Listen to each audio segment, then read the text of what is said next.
Okay. Okay, Mark, if you'd like to share your screen, Will and do. you can kick off. Right. So is my screen share working? Not at the moment. I just give it a moment. There's a lag. Do that again. Actually, I think I got it. It's getting there, I think. Yeah, that Yeah. looks great. Lovely. So Do you I want to thought maximize that window? you got it. Yeah. Yes, I'm just going to close the door. It's a bit noisy.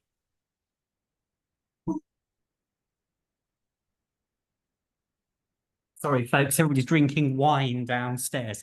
So I thought I'd do a little bit of what I did in my holidays and things I like from southern Spain.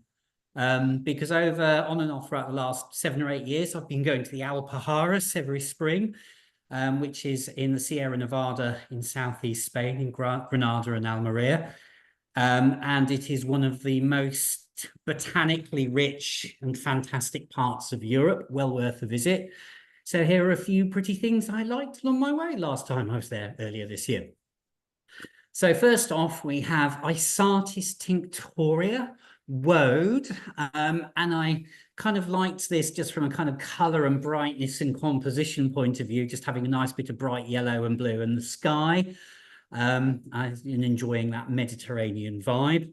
I think one thing about this is it just shows actually how well adapted woad is to southern European conditions compared to Britain, where I always find it seems to be a slightly grumpy plant that doesn't do so well. This plant down there absolutely loves the hot and dry and baked places. And if you look carefully in the bottom left-hand side, you can see the grey tint of the foliage, which is a classic adaptation to heat and drought. The leaves are very waxy. And if you've got really sharp eyes, you'll notice they're oriented pretty much upward. And that reduces heat stress in the middle of the day. Now, as I say, southern Spain is full of fabulous beasts.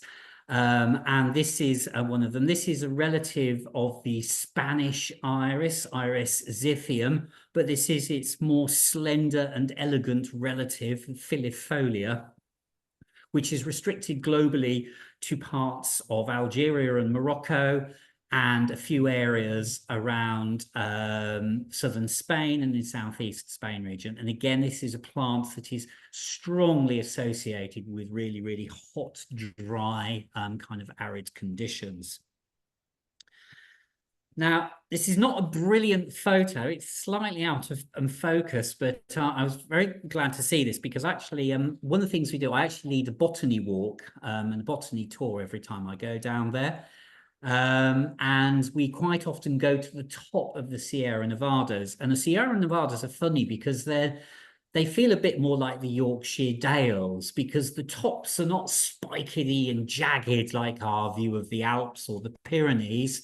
They're more smoothed and rounded, and that's because they're much, much older and they've been weather worn for far, far longer than these younger mountain systems.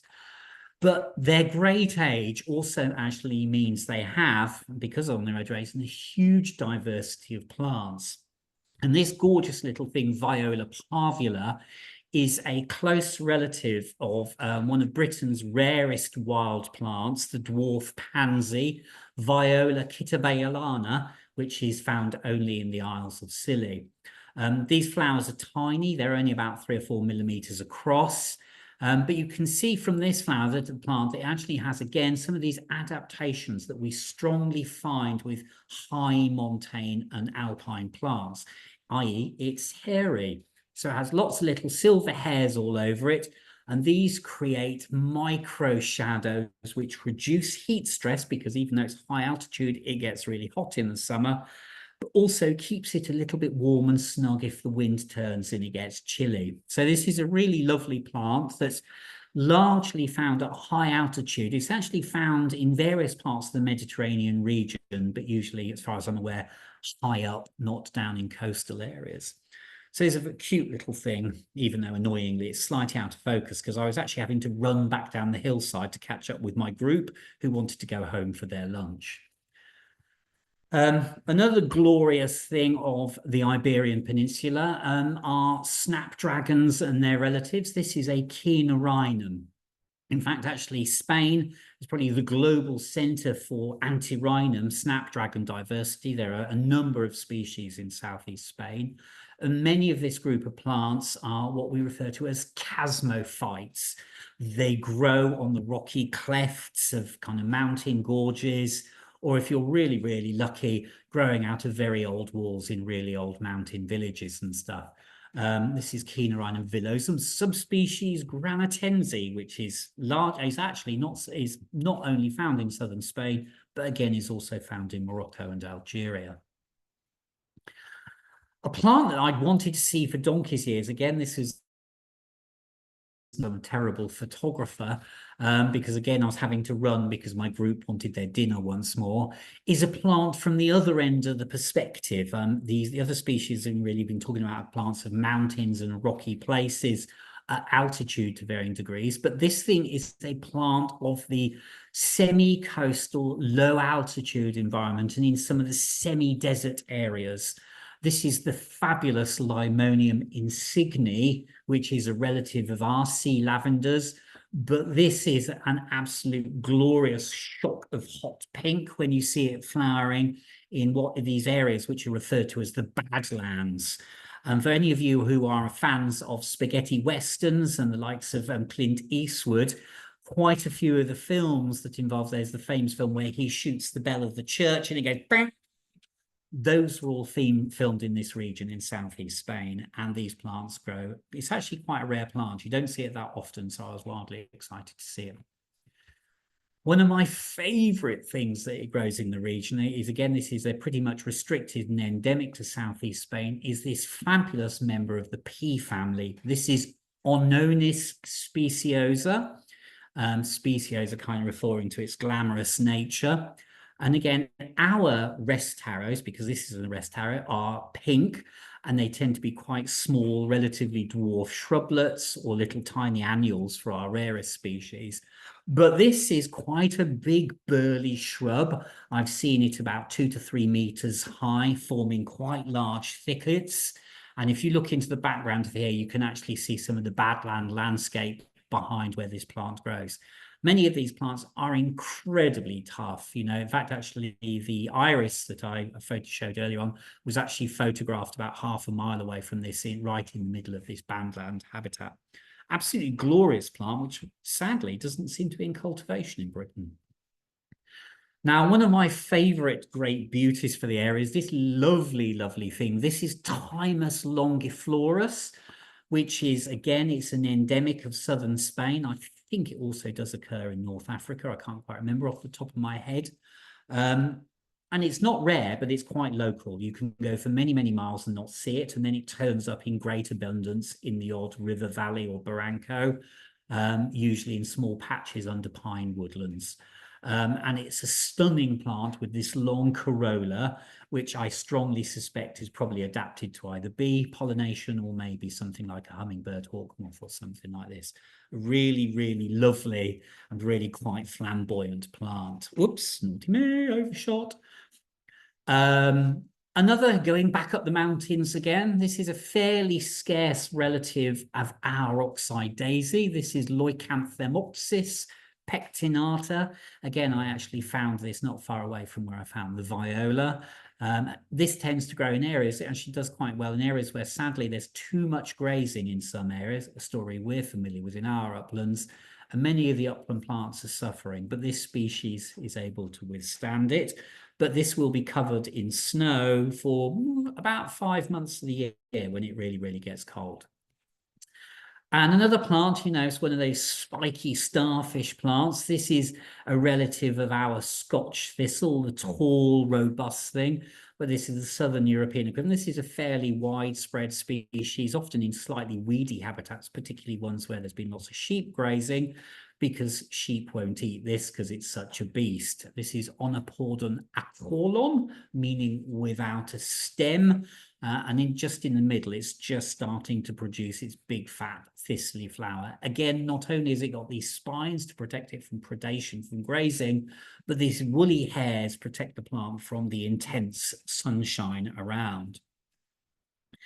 Now, I'm going to finish off with 4 kind of things from a completely different area. This is actually from my back garden in the Isle of Wight, because over the last 7 or 8 years, I've become interested in growing tropical orchids that can be grown outside for most, or in some cases, more or less the whole of the year. And these are some of my flowerings and successes from last summer. This is Stanhope oculata, referring to actually the little dark center in the middle, which is allegedly eye-like. I think that requires a lot of information and imagination. Stanhopers, unusually, these flowers are actually short-lived for tropical orchids. Many of those orchid flowers last for weeks. These only last for about 3 to 6 days. But they have a delicious scent, or a bit like vanilla, but with also a bit of chocolate thrown in. And these are famously related to the bucket orchids, which are pollinated and have a very specialist relationship with euglossine bees. And I suspect some of you may remember, David Attenborough waxing lyrical about the relationship between bees and orchids at some point in one of the Life on Earth series many years ago. And another thing that makes me exceedingly happy is my Dracula chimera. This fabulous beast is from high altitude wet. Actually, I should say the Stanhope is from Mexico. This thing, Dracula chimera, is from Colombia, from the cloud forest mountains. So it actually can really go to quite low temperatures, 3 or 4 degrees. It likes it cool and wet. And if anything, I have to keep it cool in the summer and don't let it get too hot and dry out.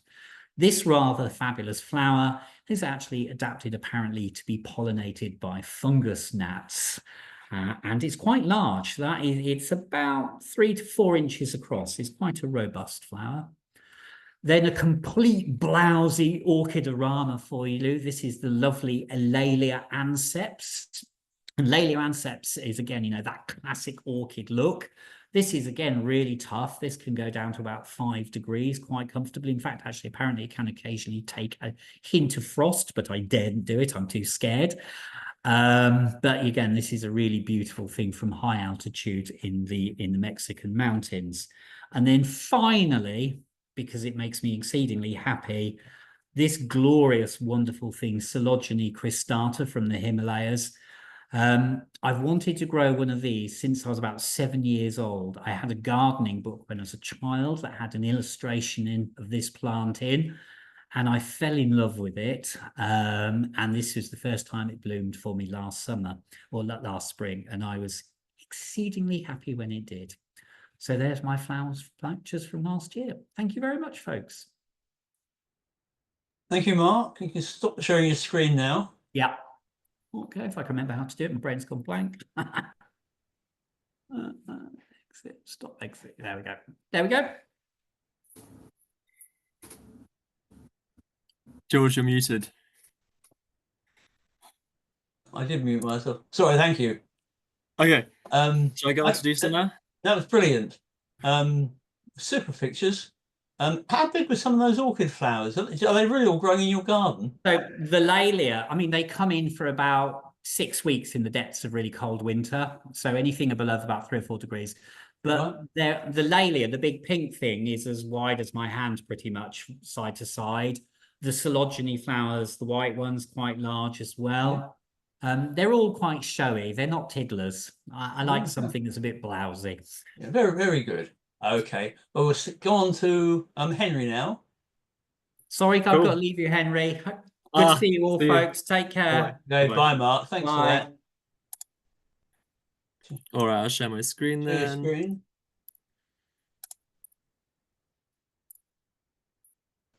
All right, can you see that all right and hear me all right?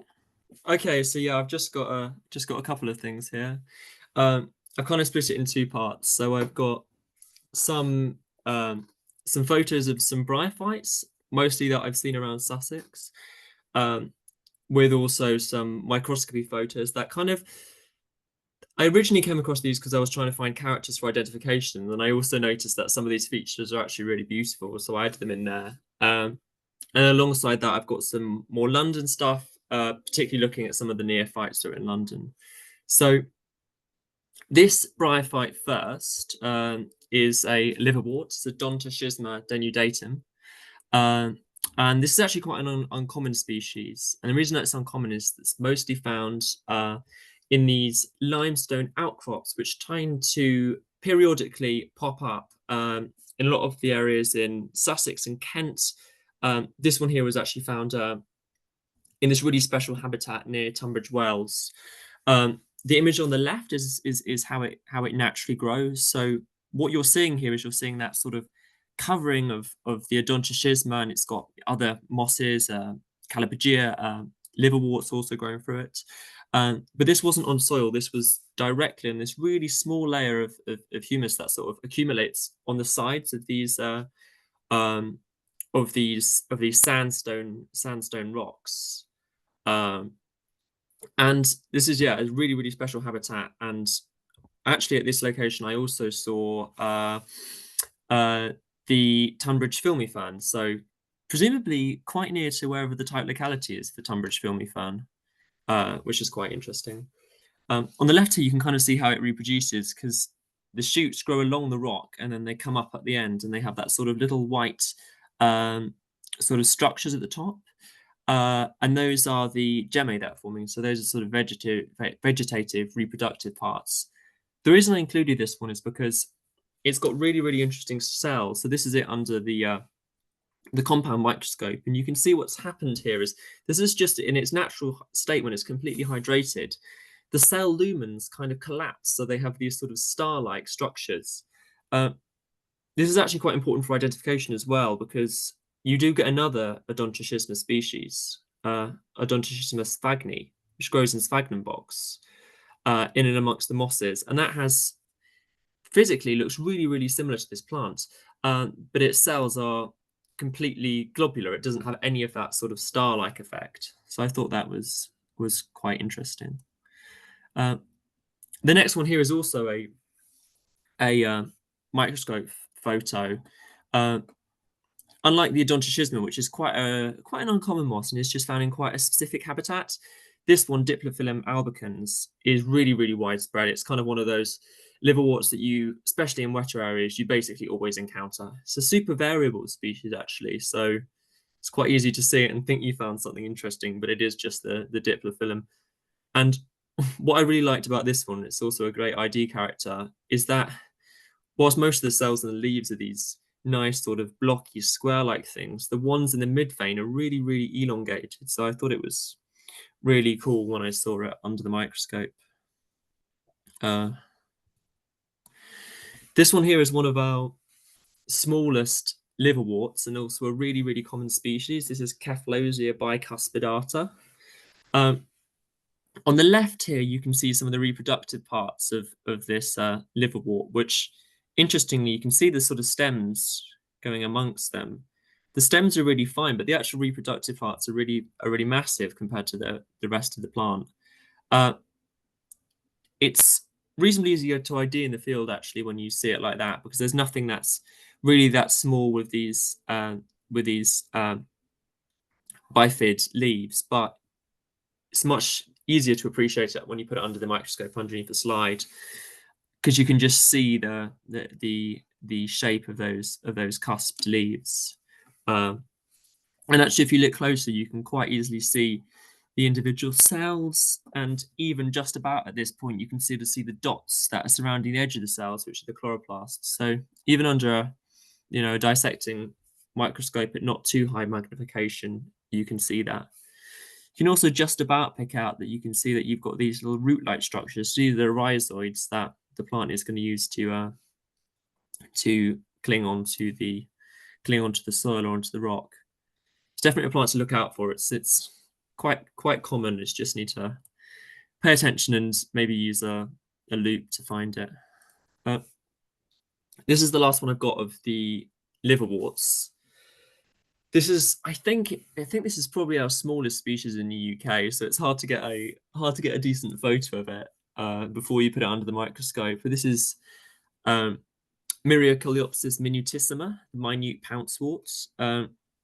It's an interesting species when you're thinking about how plants are responding, in particular to climate change, because this species, up until quite recently, was mostly found in the south of England, in the Cornwall area. It was a plant that people would, bryologists would have to travel, let's say if you're in London, to see. Now, recently it started spreading up the UK really, really quickly. And actually, for people that are in the London area, this is almost everywhere. If you haven't seen it, it's just because you need to get your eye in. It's really small.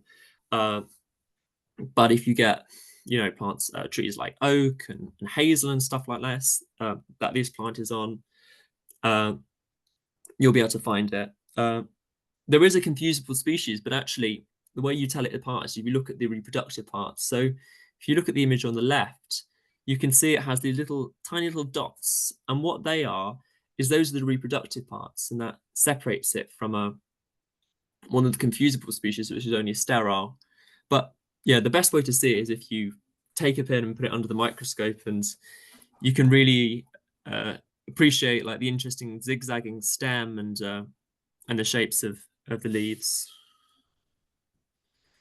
So now we're going away from England. So this here is a plant that I found in Killarney. This is Wilson's.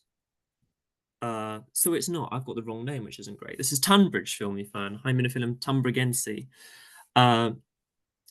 found in Killarney. It's a really, really beautiful species. We've only got a couple of filmy ferns in the UK, and they're evolutionarily quite distinct from a lot of the other species that we look at, and morphologically too, because these ones have just got leaves which are 1 or 2 cells thick. They're really poor at withstanding any desiccations. They're basically restricted to temperate rainforest habitats or interesting microclimates that you get, in sort of valleys and interesting sandstone areas if they're in drier areas like the southeast of England. I think this is a really, really beautiful species in terms of its architecture. And also you can see here quite nicely that you've got the capsules that are forming on this fern with these weird sort of toothed edges. Another fern that we've got here, this one is from London. This is a neophyte. This is a recently introduced species. This is one in Kew Gardens called Terrace vittata.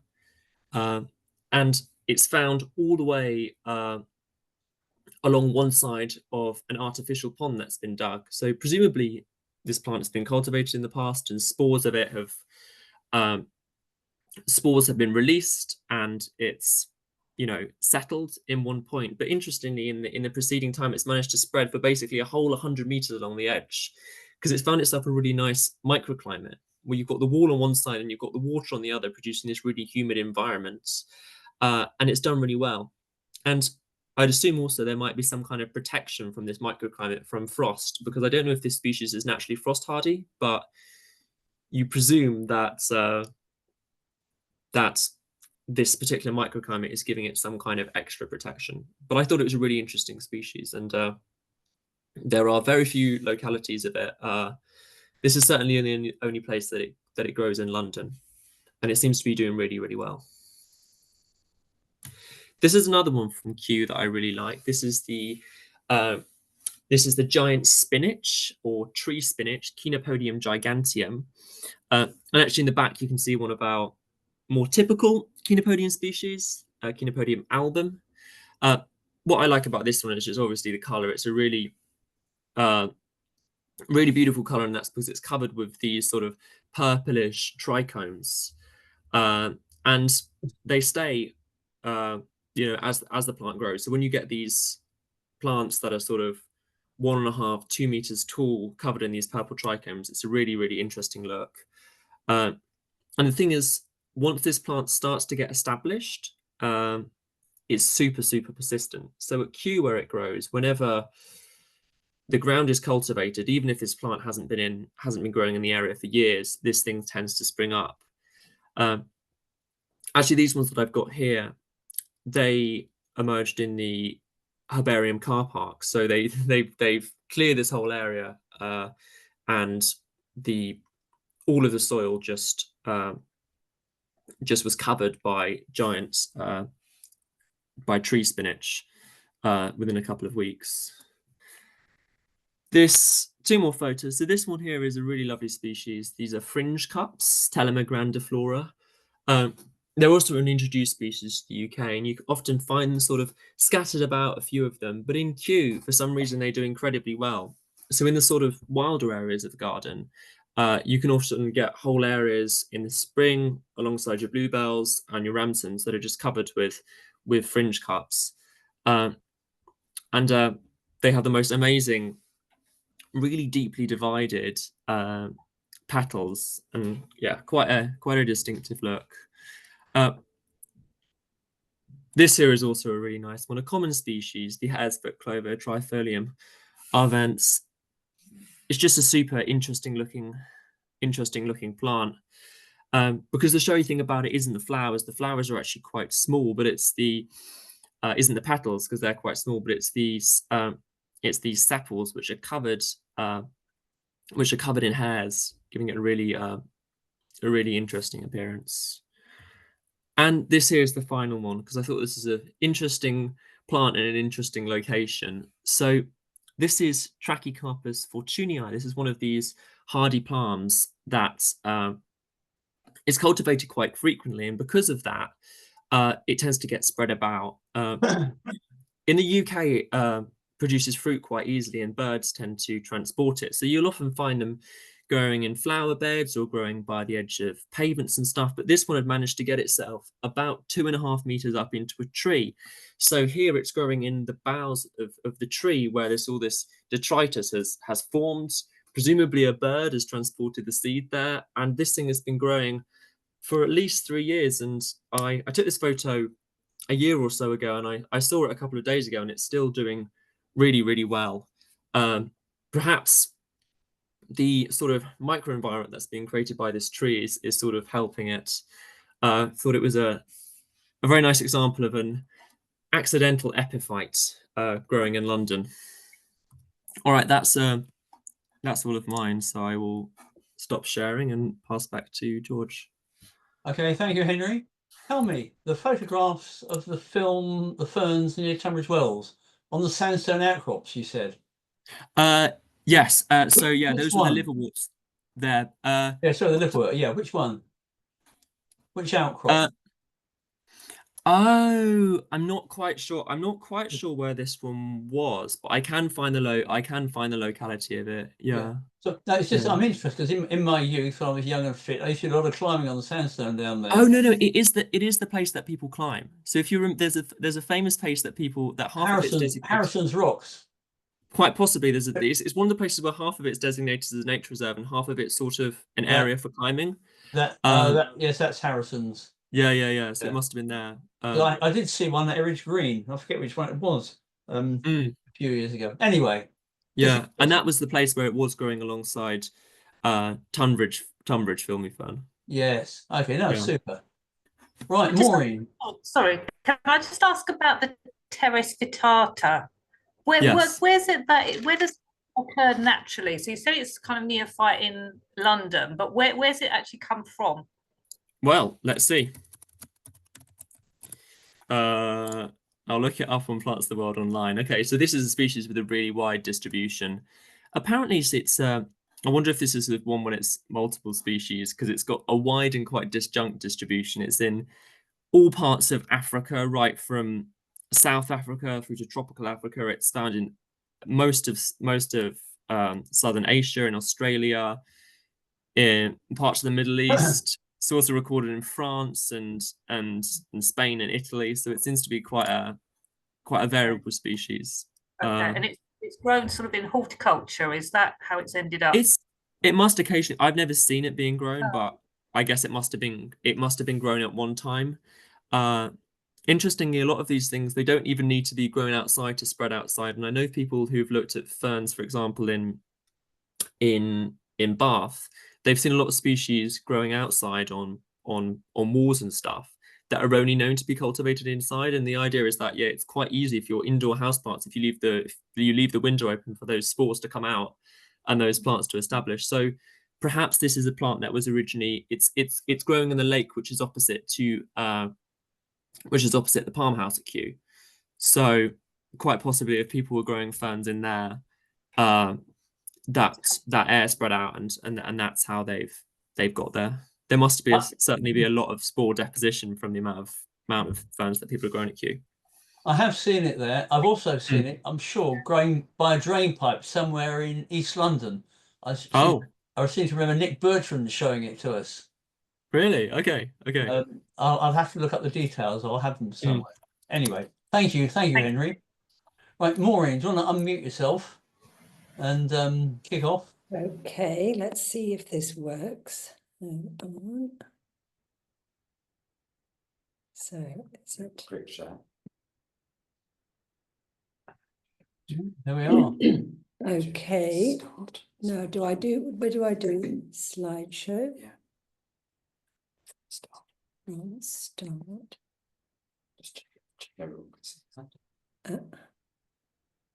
Okay, can everyone see the first slide? Yep. Okie dokie. I can anyway. Right, well, I am going to show some of my holiday photographs from a trip to Ireland last year with the Wildflower Society. So we based ourselves on the west coast in a town called Cliveden, and then from there went into the Connemara Bog complex. And when you drive across it, it's just looks so empty and bleak, but when you look closely, obviously it's full of very interesting things. Apparently about 6,000 years ago, it was covered in trees and it was farmed, but with the climate got wetter and with deforestation, the blanket bog has spread, and it's 2 to 3 meters deep, or even up to 10 meters in some places. Anyway, so there are plants that specialize in these conditions. This is Drosera intermedia, the oblong-leaved sundew. And there's a whole community of it. I'm very excited to see, for the first time ever, I'd seen Drosera anglica, the great sundew. And another plant that supplements its diet with insects. This is Urticaria minor, lesser bladderwort, and those are the flowers above the surface of the water. And then we picked a little bit, and underneath you can see the little bladders that have trigger doors, and the insects go inside. This is a euphrasia. This is again, it's semi-parasitic, so it supplements its it gets food from other plants. It's Euphrasia salisburgensis hibernica, Irish eyebright.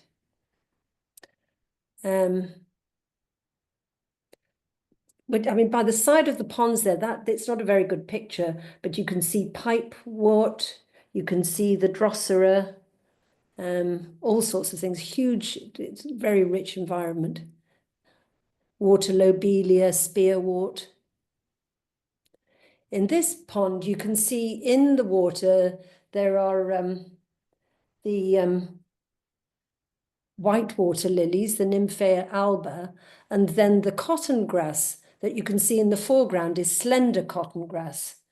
And it's got multiple spikelets like common cotton grass. And the only way you can tell the difference between them is that the peduncles of the slender one are rough, but it was on a very, very dodgy, you can see completely waterlogged and unstable ground. So what we're going to do is really difficult to get a sample.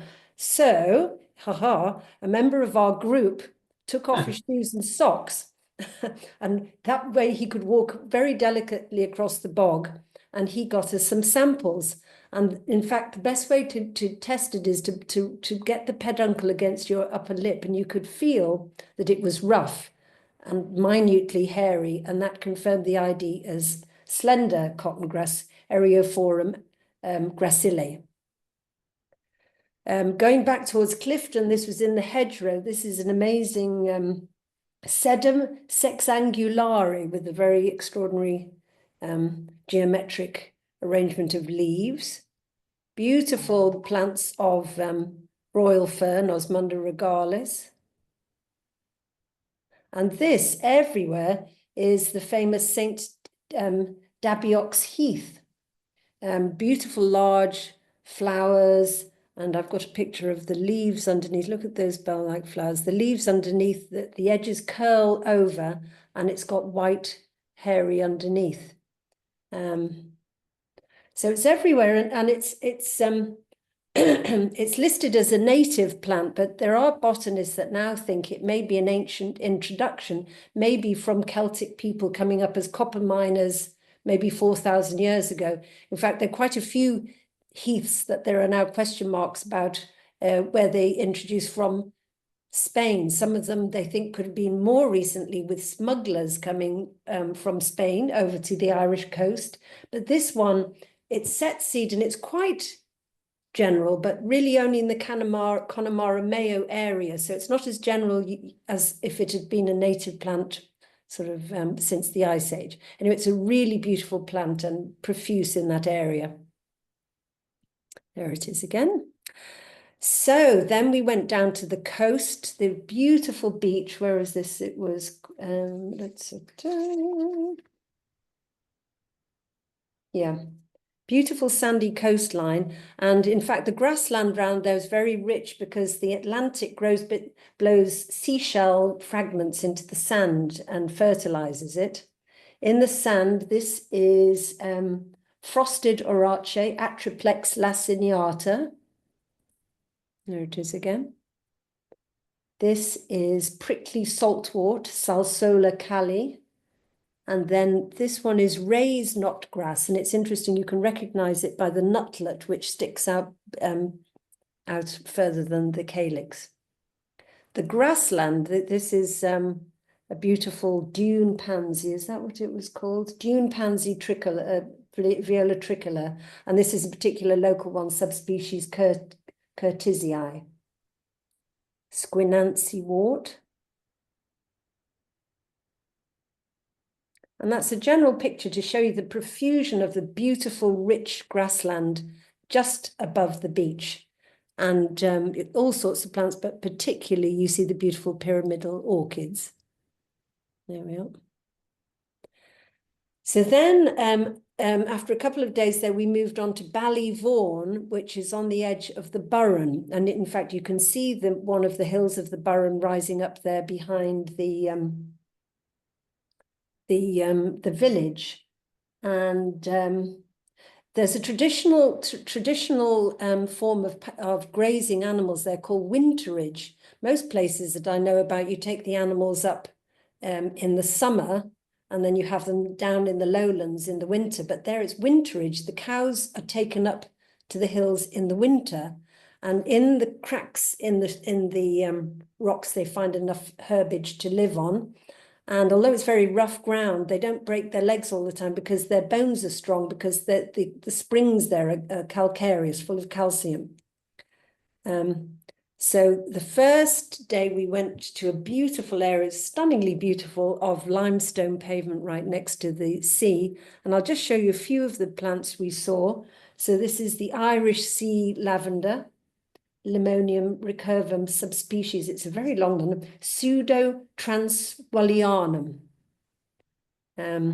Every little crevice was full of plants. There's a close-up of the Limonium. This is maidenhair fern, black maidenhair, Adiantum capillis veneris.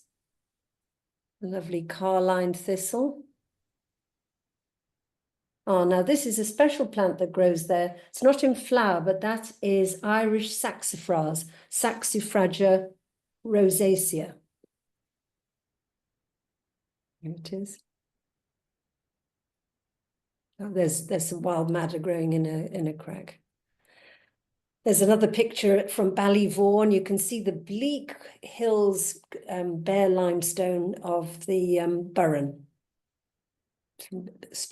Flock of starlings on the wire. And then the next day we went inland, and I'll just show you some of the plants we saw. This is a huge frog orchid, Dactylorhiza viridis. There are beautiful patches of Antenaria dioica. You can see it mixed in with all sorts of other things, and there's a close-up. And we saw all sorts of, so this one is the dark red helleborine, Epipactis atrorubens. And that is broad-leaved helleborine. There's a close-up of that. And I was interested to see shrubs of this, which I've normally seen as a garden plant, but there it's a native plant, Dasyphora fruticosa.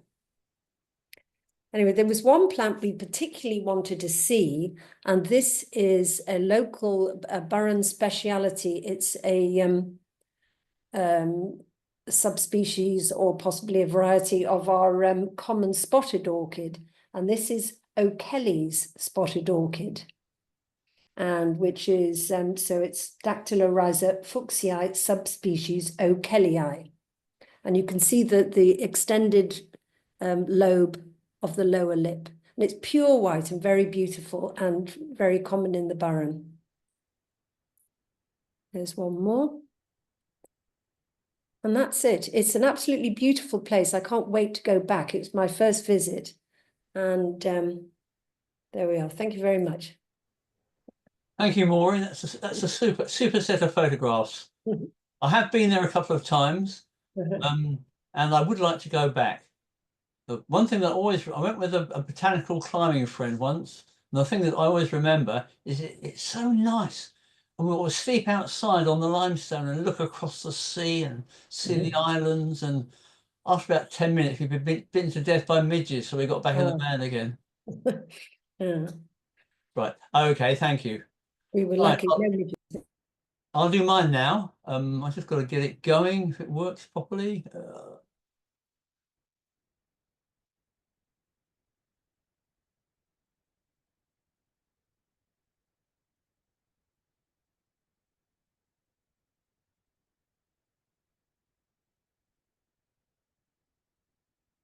Right, I'll share my screen.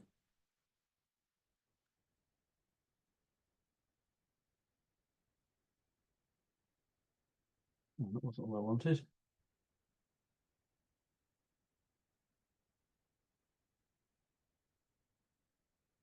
Right, can you all see that? Yes. Can you see it, Maria and Henry? Yes, it's fine. Yeah. Okay, great. I have had trouble with this. Right, this is a section of photographs. They're all local, nowhere as nice as the Burren, or as botanically fascinating as southern Spain. This is a wood near Woking Palace called Old Hall Wood, full of what I assumed were wild daffodils. But looking into it, I decided that they probably weren't. They're probably extremely close to it, but they were probably planted when there was what they call Woking Palace, when it was occupied in the 16th century. And they look like these are the natives. They look like the natives, but they've got much more. These have got quite a narrow corolla, a trumpet, and very pale tepals. The ones in Woking Palace have got a much more flared, and they're more yellow. This is Pseudonarcissus with a scarcely flared corona.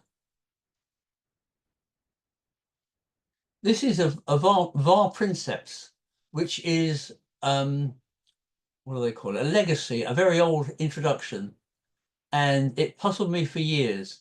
You see these things which would look exactly like Pseudonarcissus, but they're much too big.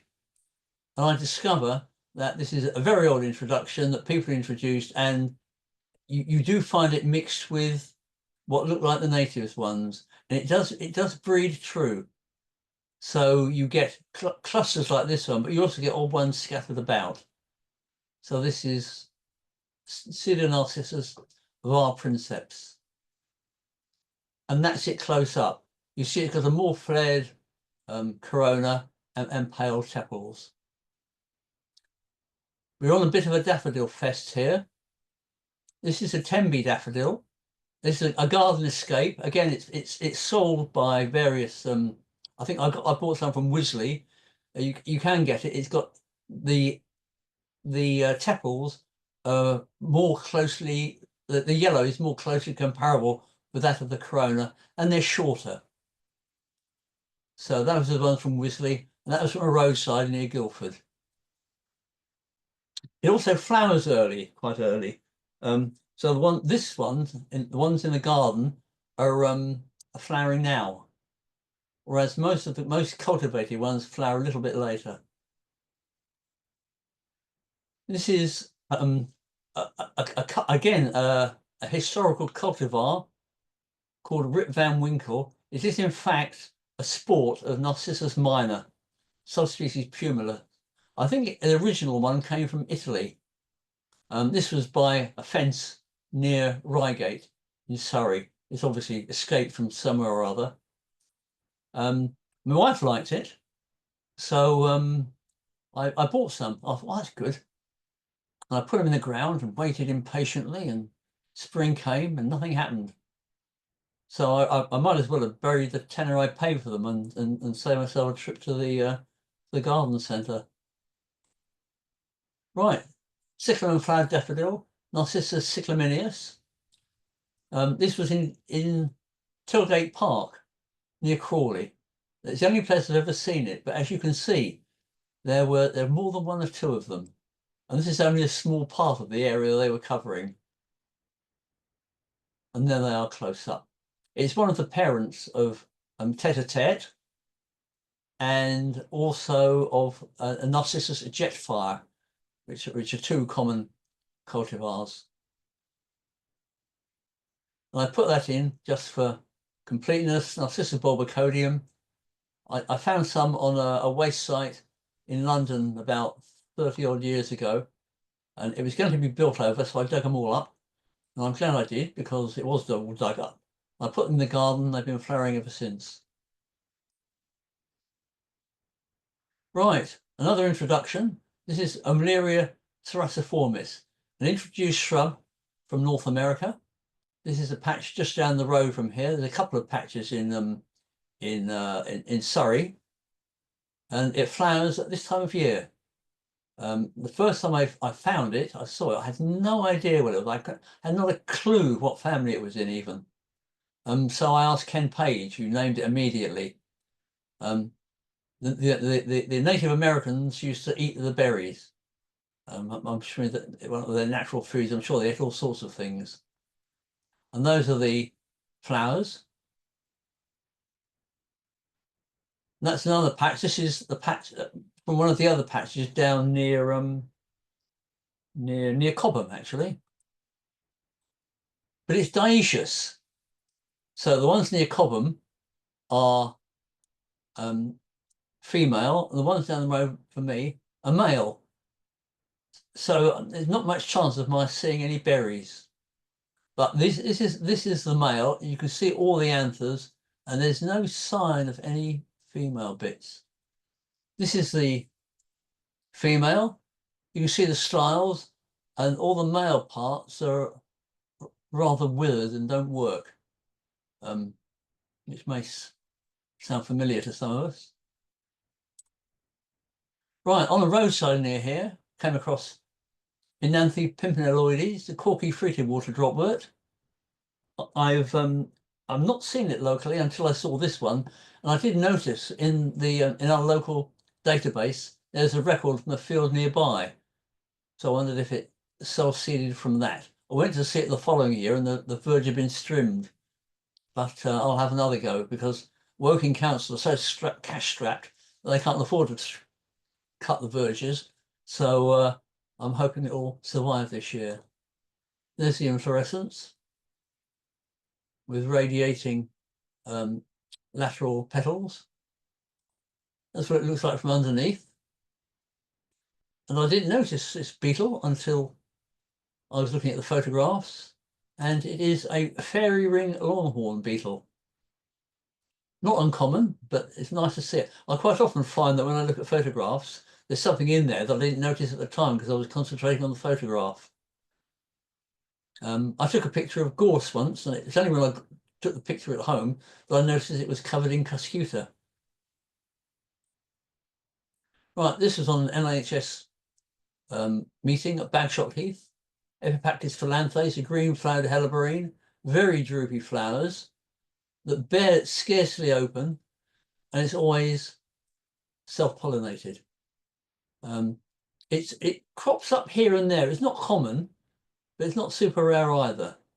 But I went to look for it the following year and it wasn't there. But they spring up all over the place, but very erratically.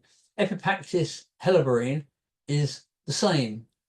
It's very widespread, but quite sparse usually where you see it. Right, on the same meeting, next to a berry park, there was a moth mullein, and there it is. There are two forms. The white one, which is the one near here, which I have growing in the garden, and the yellow one, which is more attractive. This was taken by Roadworks in Buckinghamshire a few years ago, but I have seen it occasionally since then, just a casual of scruffy places. Right, I've been looking at sloes this sloes and prunus species this summer, and I saw this. I was just on Broadmead Meadows, which is just near here, and I quite liked it. I like the three-dimensional appearance of it, and it had a Capea hortensis on it, which I think added a bit more interest.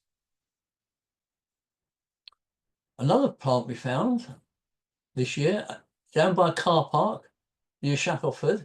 This is Trifolium rubens, a ruddy clover. Unfortunately, when we found it, it was in flowers, but my camera wasn't working at the time. I went back later, and of course, it had finished. But it's a perennial. It's from Southern Europe. I'm hoping it survives the winter. So I'll go back and take a better photograph. And that's what it's supposed to look like. I took that from the internet. And it's quite large. I mean, those leaves were probably about 3 or 4 centimeters long. Leaflets, I should say, 3 or 4 centimeters long. How it got there, I imagine it was probably planted because Shackleford's that sort of place. But I can't be sure. I have no way of really knowing. Right, Casipodium marinum, not always a seaside plant, but it grows on salty verges. This is over near Lightwater, not far from me. I have seen it in a couple of places in exactly this sort of habitat. When I've spotted it near here, it's always been a bit late on in the season and shriveled up, but it does look much greener and more attractive. And that's what the infructescence looks like. And it's probably in a lot more places than we realise, because it's not very conspicuous, especially when it's dead. But to a botanist, of course, things like that stand out. Right, something current, really finished. Erophila verna, whitlow grass.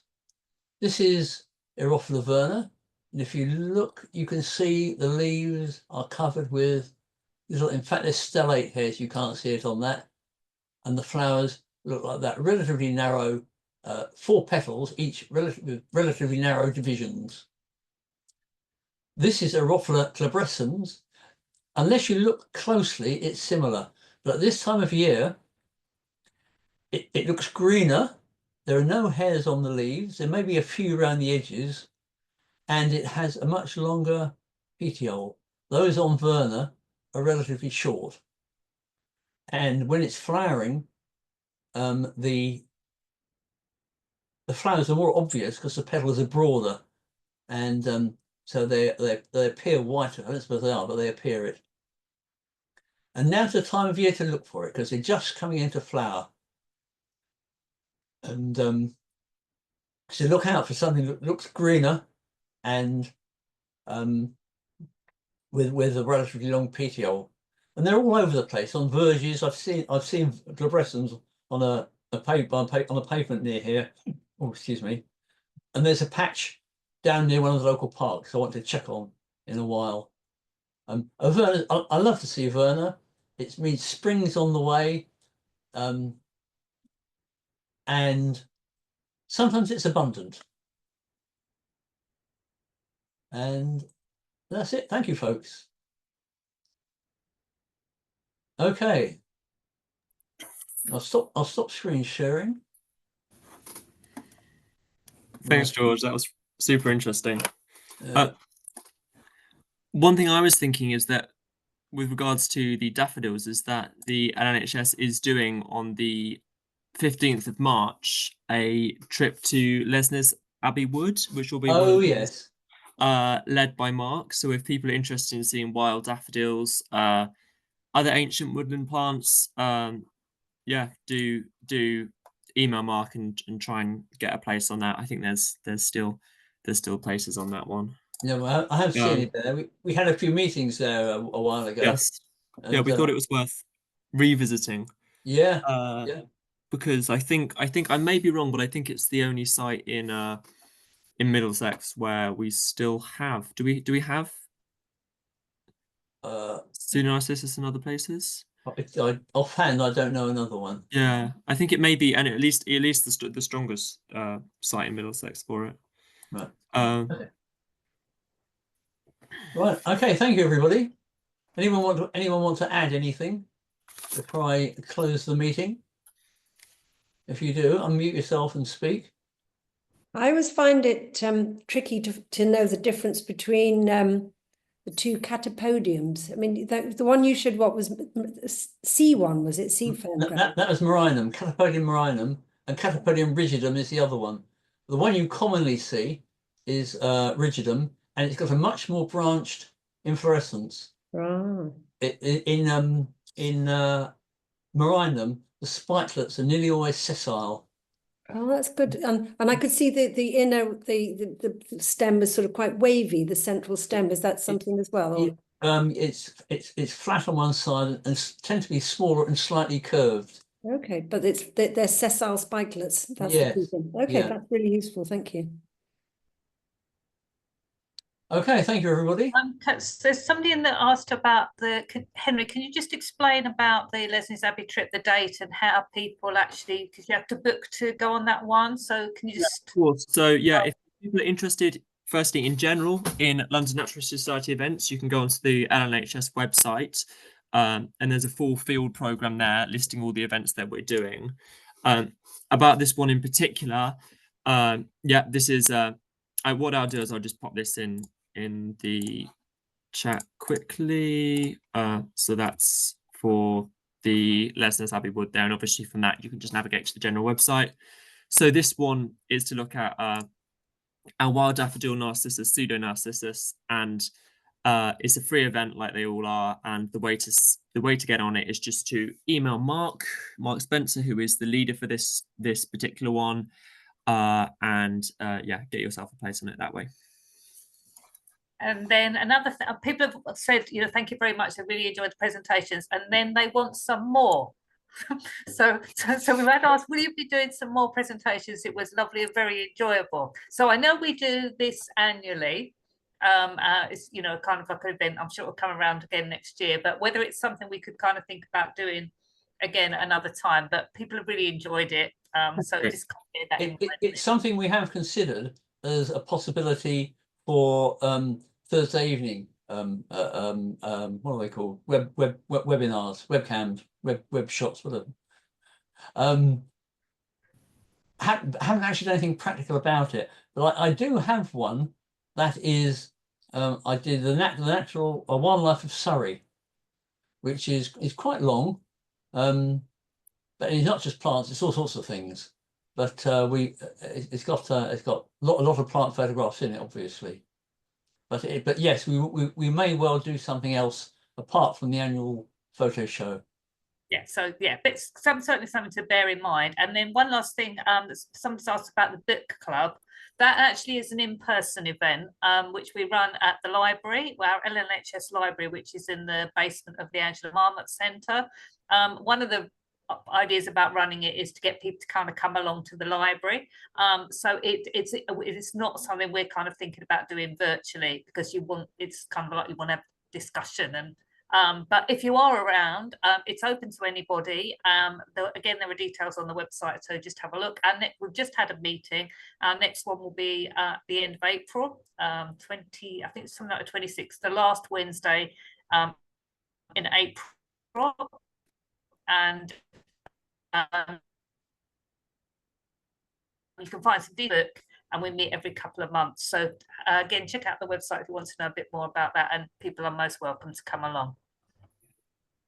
Okay, thank you, Maria. Anyone got anything else to add? That's great. Okay, No, I think that's everything. I'll close the meeting now. Thank you everybody for coming. All right. See you all. Bye-bye. Yeah, really great. Thank you very much to everybody. That's great. Thank you Bye. very much. Thanks very much, for everyone. coming along, Bye. and hope Bye-bye. and hope to see you at our next virtual talk, which will be yours. Is yours coming next, Henry? Yes, I think it is in 2 weeks' Yes. time. Isn't it? Yeah, brilliant. Yes. Thank you, Great. We're Maria. looking forward to that. Bye-bye. Yeah, thanks so much. Bye. Thanks, George. Bye-bye for now. Bye, everybody. Oh.